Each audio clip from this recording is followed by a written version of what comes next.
Sus, di ko masawa ng katulong ba? Kanang katulong, kasambahay. Pas mo tanak, ang gusto na ko ng nurse, doktor. Hi guys, nari ko chika. Na-stress ko kay naisa ka lalaki, nanguyaw siya nako. Ako siyang gipangutana kung unsa iyang trabaho. Ana siya, construction daw. Kung ha? Construction lang? Wa ka naglantaw, wa ka naghuna-huna. Kaning dagwaya ni, padulong rag construction. Hoy, mga construction, paminaw. Kabalo mo, nga akong ginapili. Like kanang pulis, seaman, tapos gwapo, tapos macho, puti, tangkad, natanan.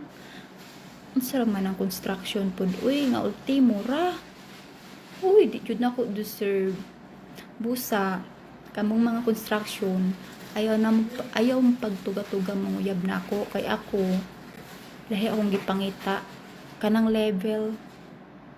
Sus, di ko masawa ng katulong ba? Kanang katulong, kasambahay.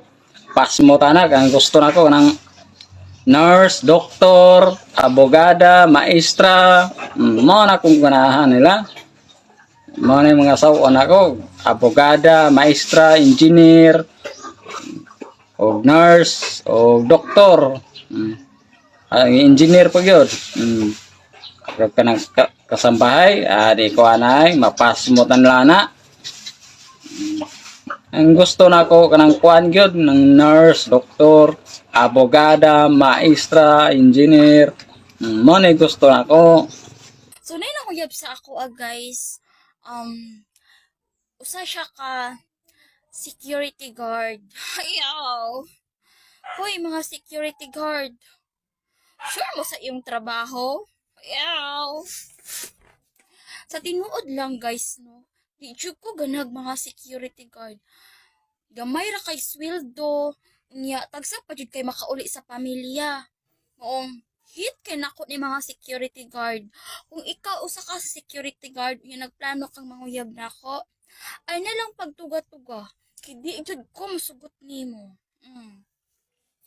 Di jud ko ganahan sa mga security guard. Kaluod anak nga trabaho, uy. Ang gusto din na ako kay kanang mga dagkog sweldo.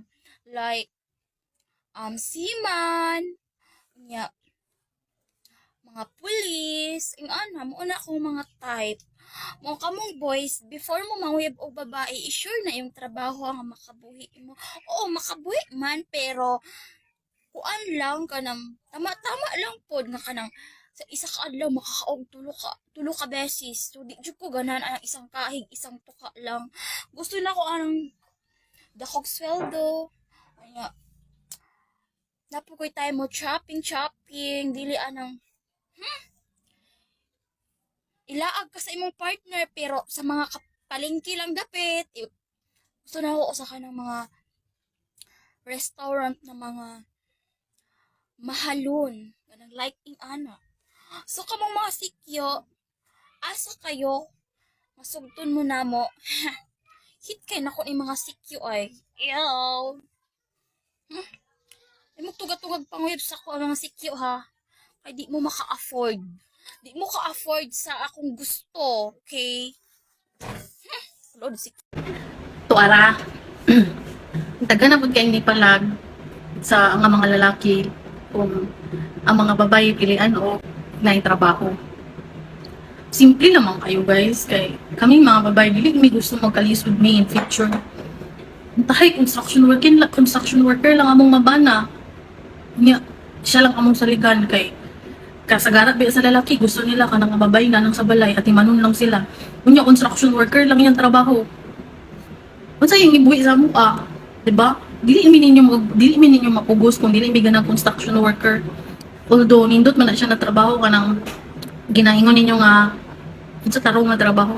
Pero una-una ninyo guys nga sa panahon karon dili na pwede nga masugot lang ka construction worker nga magpaana-ana. Mahal kay skincare unya construction worker lang imong uyabon or banahon pag sure.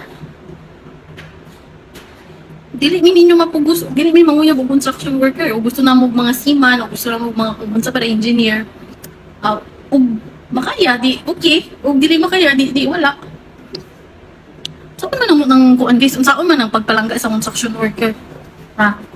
Pasabta daw ninyo niya. Suko dayon mo kay kuno mga pilingon kayo mga babayi. Huy, sa realidad karon dili na pwede magpa as if me. So, kung dili may ganahan sa mga construction worker, wala siya may mahimong anak. Diba? Sayang ang mga skincare.